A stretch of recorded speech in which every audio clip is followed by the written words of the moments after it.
On a frigid winter evening, a lone man spotted two wolves silently pacing at the edge of his property instead of baring fangs or growling. These majestic yet terrifying creatures appeared desperate, pouring at his door as though pleading for refuge. When he finally opened that door, he couldn't have anticipated the life-altering moment that awaited him. What exactly did these frozen wolves want, and why would they choose a human's warm hearth over the wild they call home? Warren Pierce was no stranger to harsh winters, having lived in the remote Alaskan countryside all his life. He was well acquainted with sub-zero temperatures and howling winds. His log cabin, sturdy and worn, stood as a testament to years of surviving in one of the world's most unforgiving climates.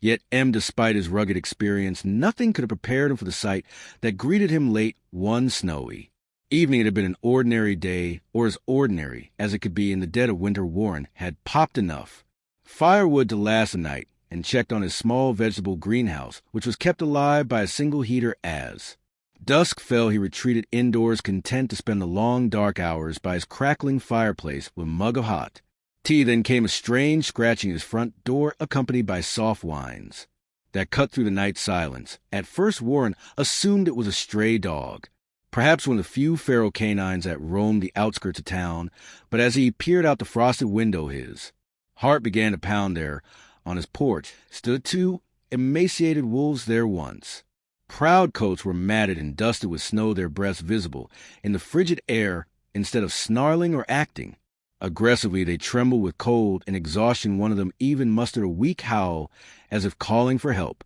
Warren's instincts battled with his caution. Wolves were, after all, wild predators, but these animals didn't appear menacing. They seemed desperate.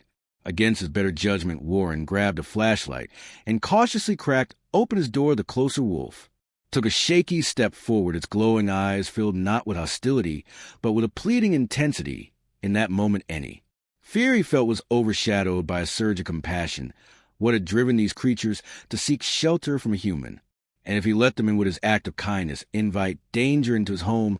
Thus began an extraordinary encounter between a solitary man and two wild wolves, an encounter that would test Warren's resolve, challenges preconceived notions of nature, and lead him to an outcome no one could have predicted. Warren stood at the threshold of his cabin, heart pounding, as he took in sight of the two wolves. Snow swirled around them, collecting in small drifts by his front door. The temperature had plummeted well below zero, and he could see the animals shivering under their fur. Their wide, luminous eyes seemed to plead for warmth and safety. It was a sight both mesmerizing and unsettling. Wild predators begging for sanctuary, still clutching the doorknob. Warren hesitated. Common sense dictated that inviting wolves into his home was a terrible idea. They were wild, unpredictable, and potentially dangerous. Yet the longer he stared into their haunted expressions, the more convinced he became that they posed no immediate threat. Their trembling bodies and weak demeanor spoke of desperation, not aggression. With a measured inhale, he made a decision, wincing against the wind. He opened the door wider and gestured for them to come inside. The wolves exchanged a glance, if it could be called that, before cautiously padding forward, their paws leaving faint imprints in the blowing snow. The moment their fur made contact with the cabin's warmth, a shudder seemed to pass through them, as though they were finally releasing the tension they'd carried for miles in the cold. Gracefully, the pair stepped across the threshold and stopped just inside the living area. Warren, moving slowly to avoid startling them, closed the door, sealing out the howling wind. He offered a silent prayer that his instincts weren't wrong. The wolves stood still for a moment, their breaths loud in the sudden quiet of the cabin. Then they began exploring with careful curiosity, noses to the ground, sniffing at furniture and the small pile of firewood. Near the hate, Warren stood close by, silently observing one wolf, a bit small, with a patch of gray fur across its back, limped slightly, favoring its rind leg. Its rib cage was visible beneath its coat, indicating a long period of hunger. The other wolf, slightly bigger, had a scar running along its muzzle. Despite their emaciated state, they held a quiet dignity, moving without haste or panic. Warren couldn't help but feel a twinge of awe at their raw beauty. He approached the fireplace, tossing in another log to bolster the heat. The crackling flames cast dancing shadows on the walls, and the cabin filled with a warm glow. The wolves turned their attention to the fire, one of them letting out a soft whine as it drew closer. Perhaps it was the first time they'd ever been near such a source of warmth. As the room grew cozier Warren realized he needed to address the obvious next step food. He rummaged through his modest pantry, pulling out some meat planned to cook for himself. He wondered if feeding wolves raw cuts was wise, but given their condition, he didn't see much choice returning to the living area. He sat down a plate of meat on the floor, then stepped back the smaller wolf. Approached first, sniffing cautiously before taking a tentative bite. The larger wolf joined, and together they devoured the meal within seconds, their eyes reflecting gratitude and relief. Warren felt a pang of sympathy. How long had it been since they'd eaten? The wild was brutal, and the bitter cold made hunting nearly impossible for weak or injured animals. Once fed, the wolves seemed to relax further their tents.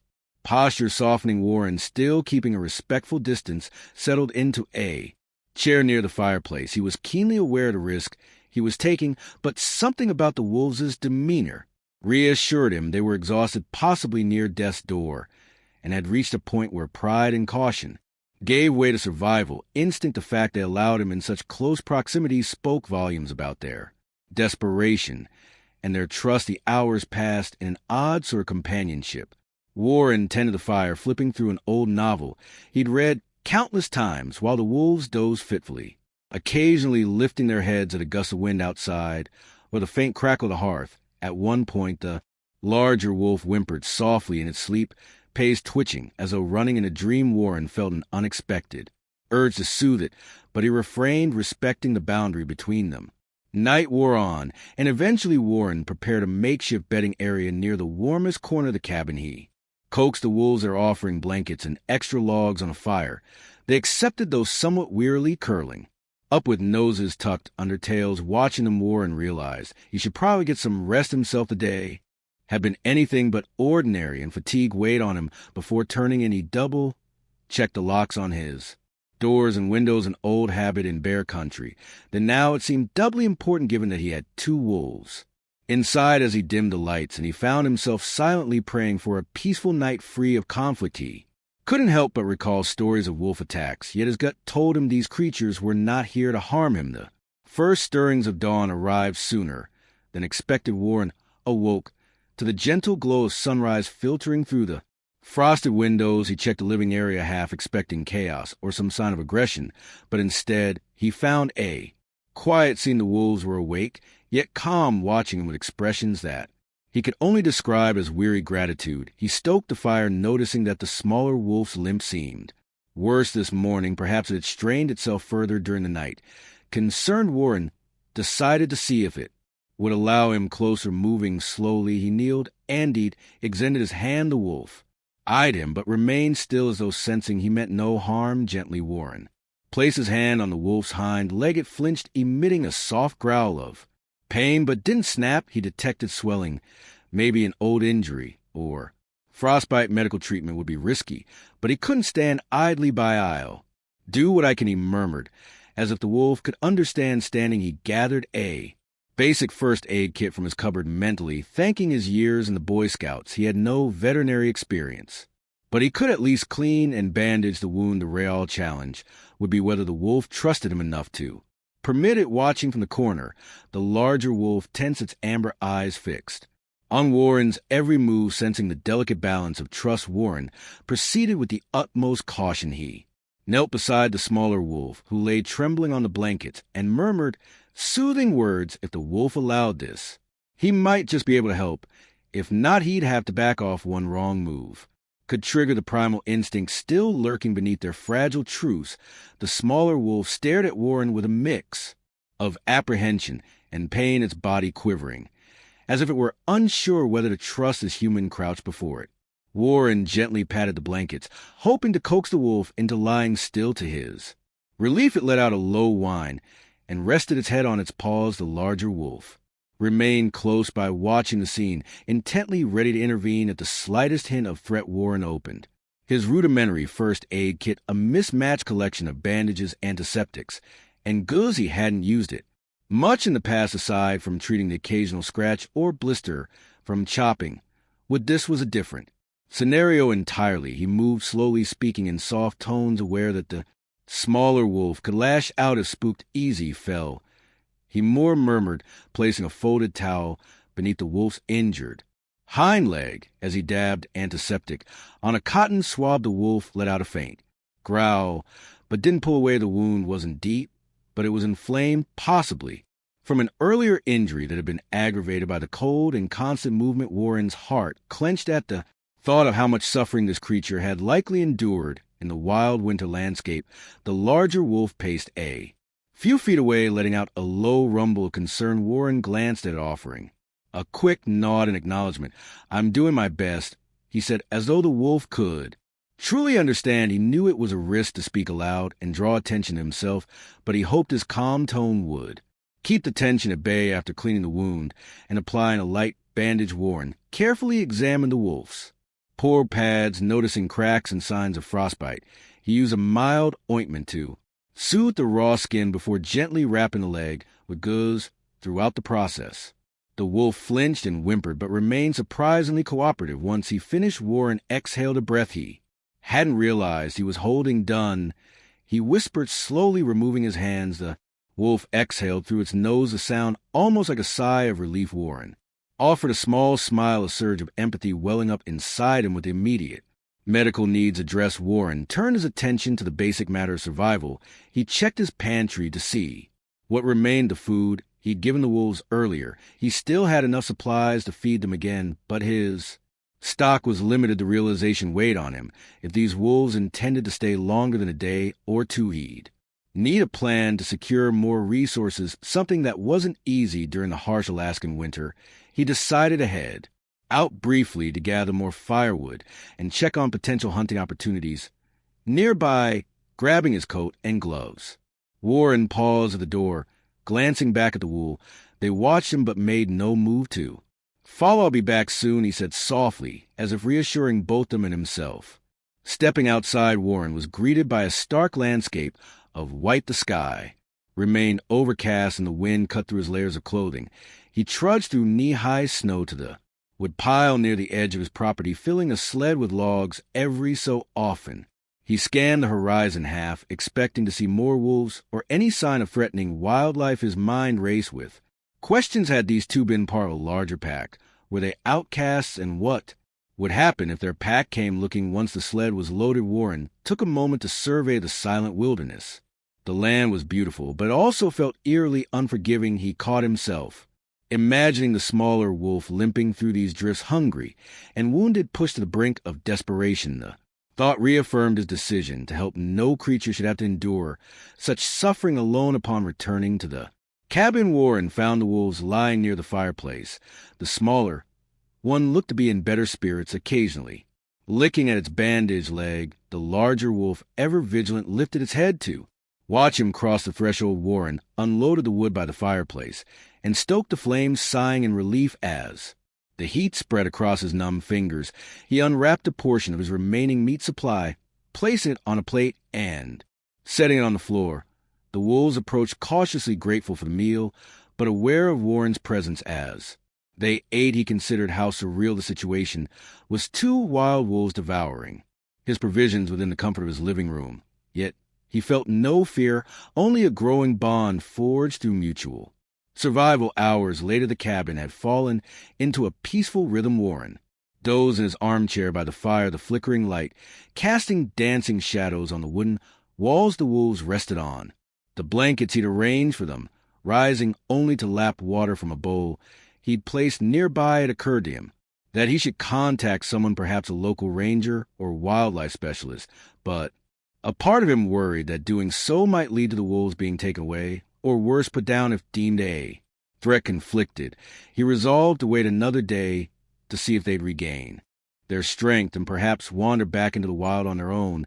He felt a twinge of guilt at the thought of wanting to keep them around longer. Their presence, though unusual, gave him a sense of purpose. Night fell again, and the wind howled outside. Inside the cabin, the glow of the hearth remained a steadfast beacon against the darkness. Warren, restless from the day's events, found himself pacing. The wolves watched him, their gaze quiet and understanding. It was as if they recognized his turmoil. Eventually, he sank into the chair, feeling the weight of responsibility settle on his shoulders. What would the morrow bring? Would the wolves depart, returning to the life nature intended for them, or would they linger, forging an even deeper connection to this human who had opened his heart and home Warren couldn't be sure all he knew was that the next few days would test his compassion, his resourcefulness, and possibly his limits. Dawn broke with a fragile light casting a pale glow across the snow-covered land out inside Warren's cabin. Inside, the warmth of the hearth enveloped Warren and his two unexpected guests. As he stirred from sleep, Warren noticed something peculiar. The larger wolf was no longer lying by the fire. A slight sense of alarm washed over him. Had it slipped out into the night? Could it have ventured back into the freezing wilderness? His concern was quickly answered by a low growl, emanating from the far corner of the living room. There, standing protectively over the smaller, injured wolf, was the larger one, its ears flattened, hackles raised. It wasn't looking at Warren, however, but rather at the door. Warren's heart lurched. What had startled the wolf? Rising cautiously, he moved toward the window outside. In the morning's half-light, he caught sight of movement. Something was skulking just beyond the edge of his property near the tree line. His breath fogged the cold glass as he peered out more intently. At first, he thought it might be another animal, a moose or a bear, but then a human silhouette emerged from behind a thick pine. Adrenaline coursed through Warren.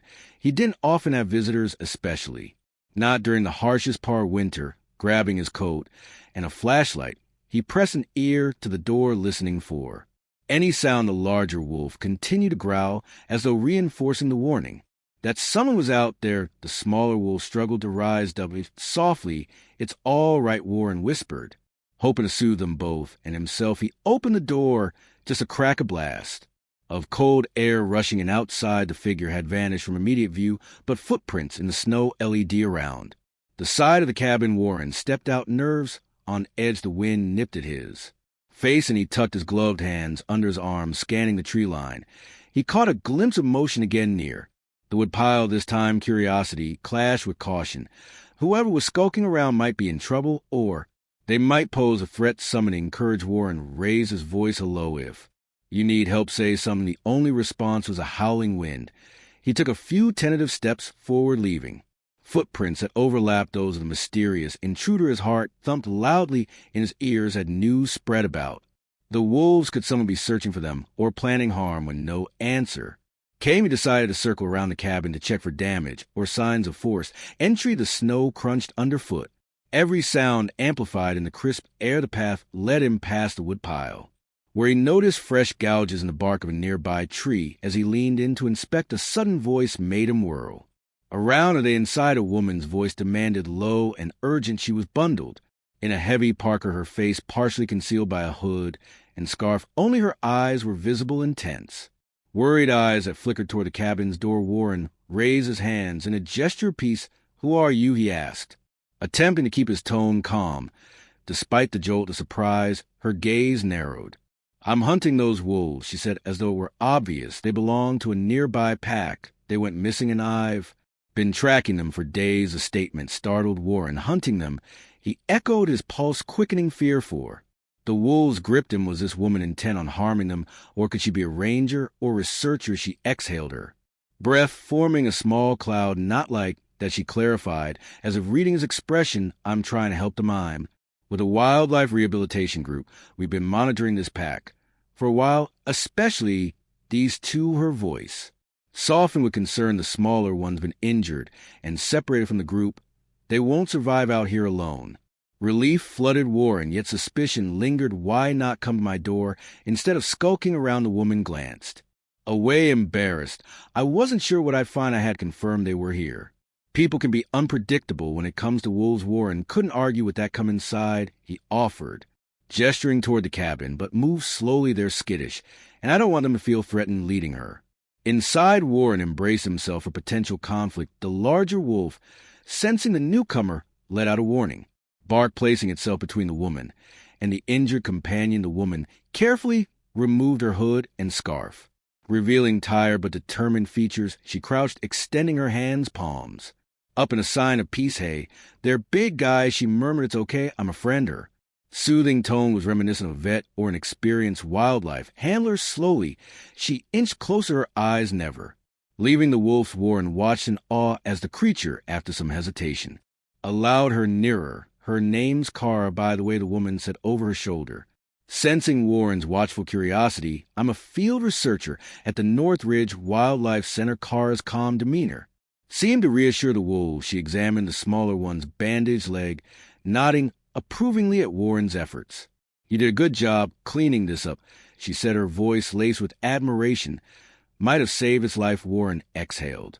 A breath he'd been holding. "I was just trying to help," he said softly. Kara explained that the pack these wolves came from had been understudy due to dwindling numbers in the region. The smaller wolf, she revealed, was a young female who'd likely been injured by a trap or a territorial fight. The larger wolf was a close sibling, practically her only family.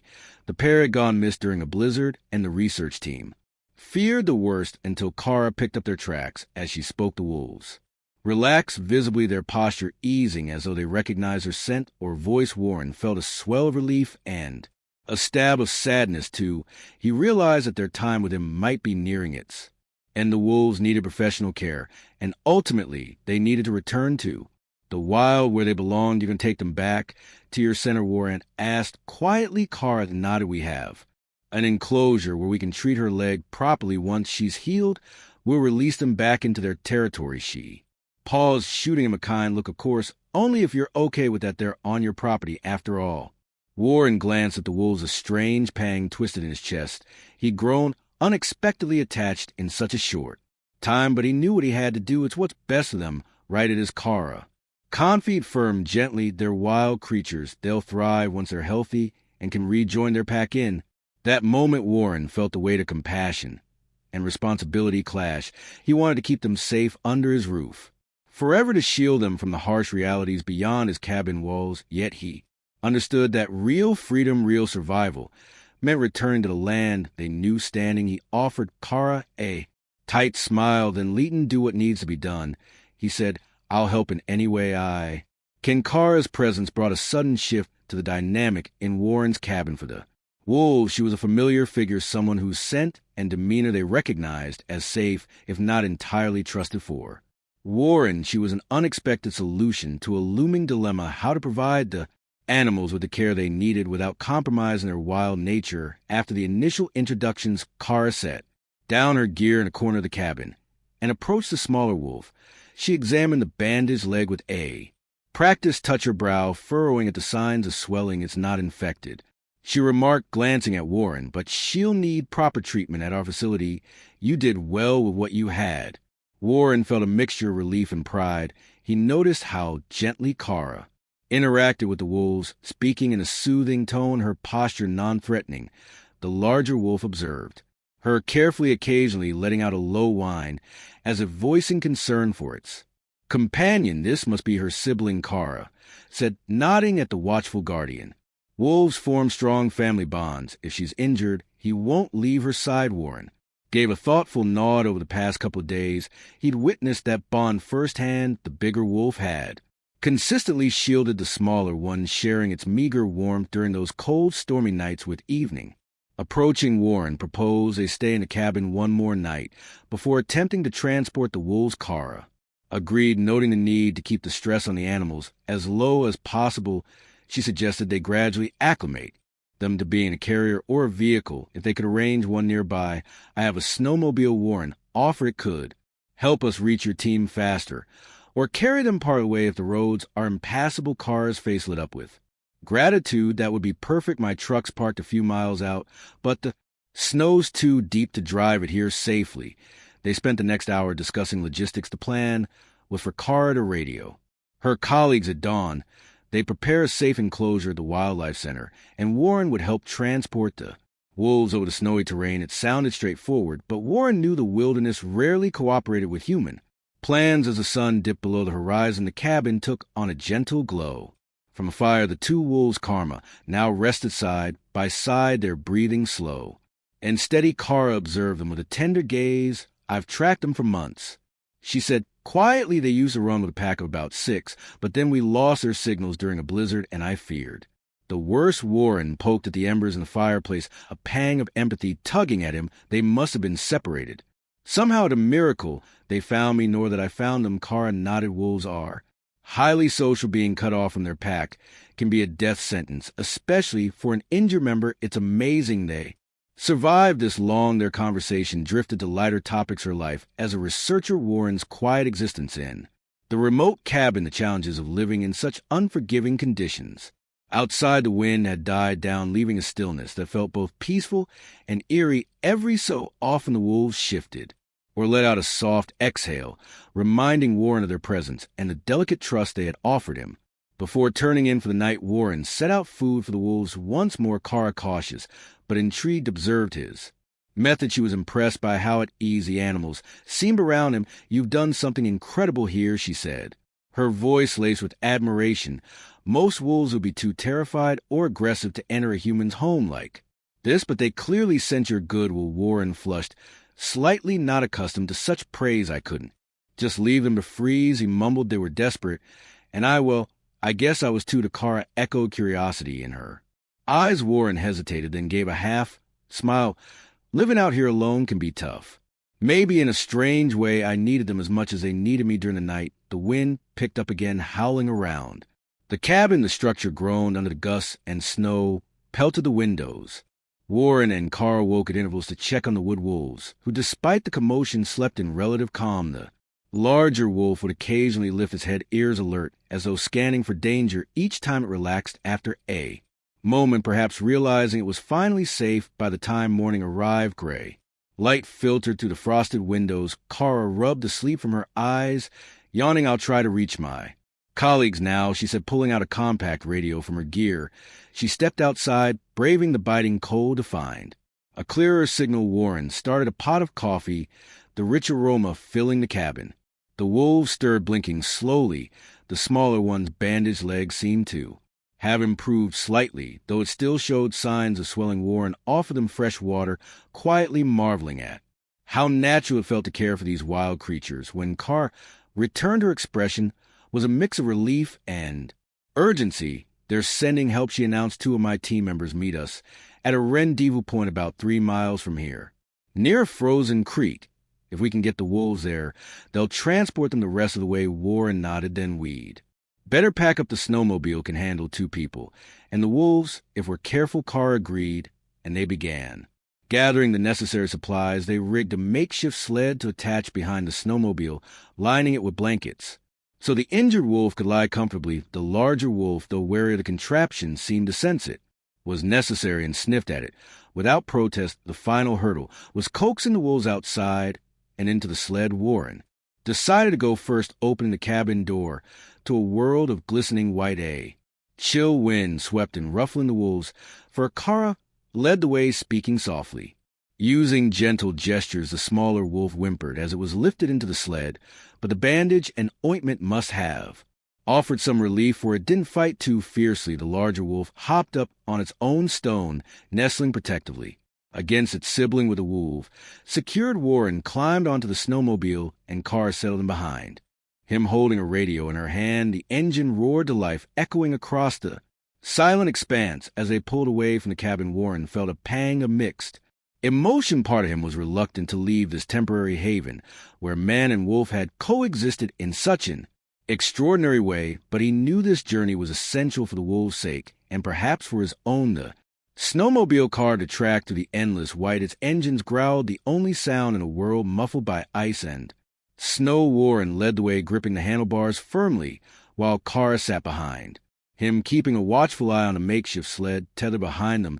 Inside the sled, the 2 wolves huddled together, the smaller one's bandaged leg tucked close. The larger wolf protectively curled around its sibling.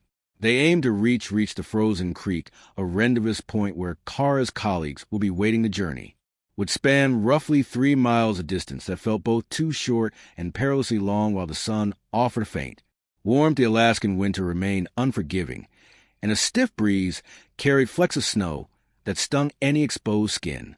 As they traversed the rugged terrain, Kara frequently glanced down at her radio, checking for updates from her team.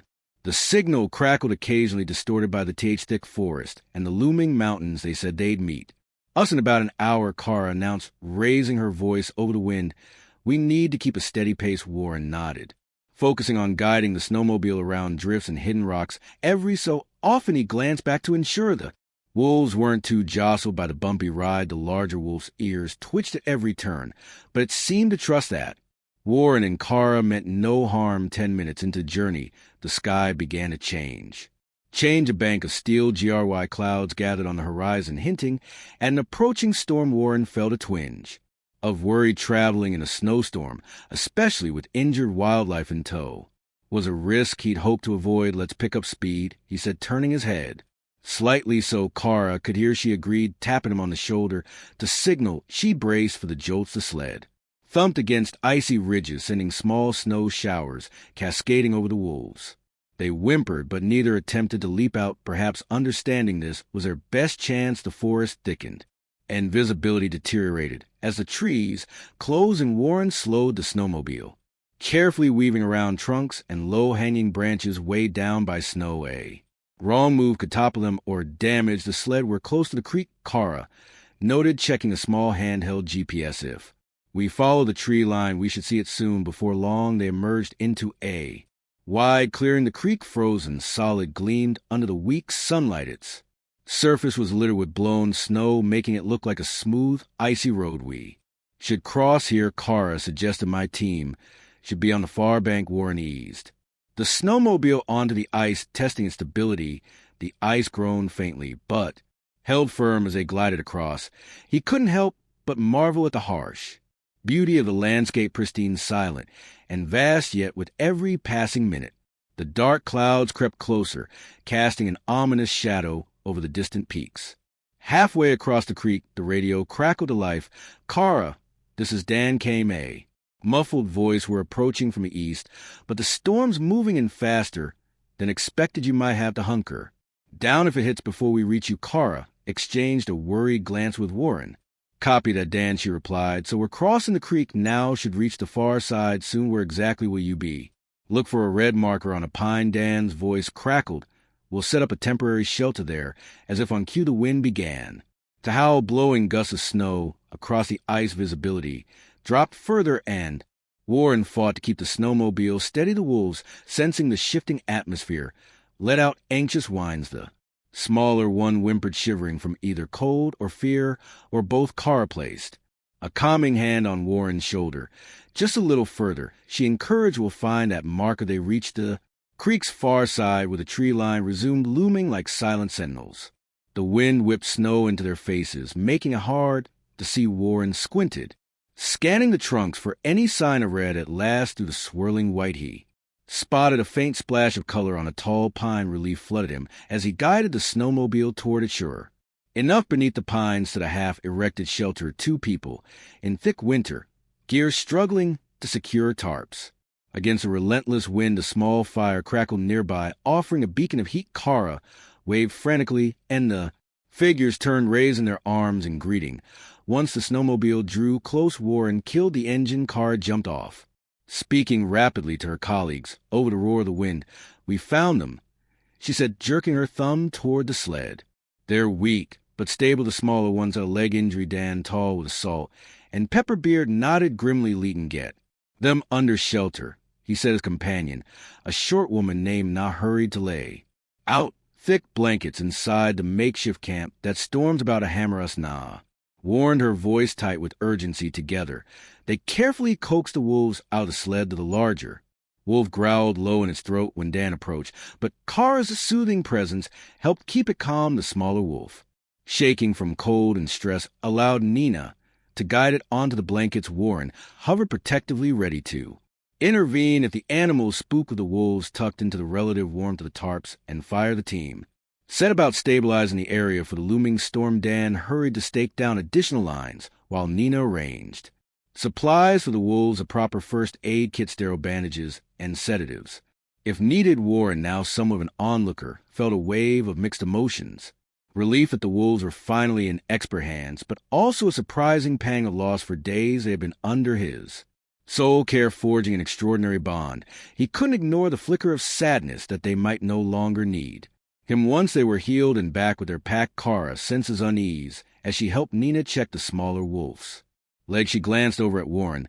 Weck, make sure they get the best care, she promised softly, and once they're ready we can talk about how to release them. Maybe you could even be there. Warren managed a grateful smile.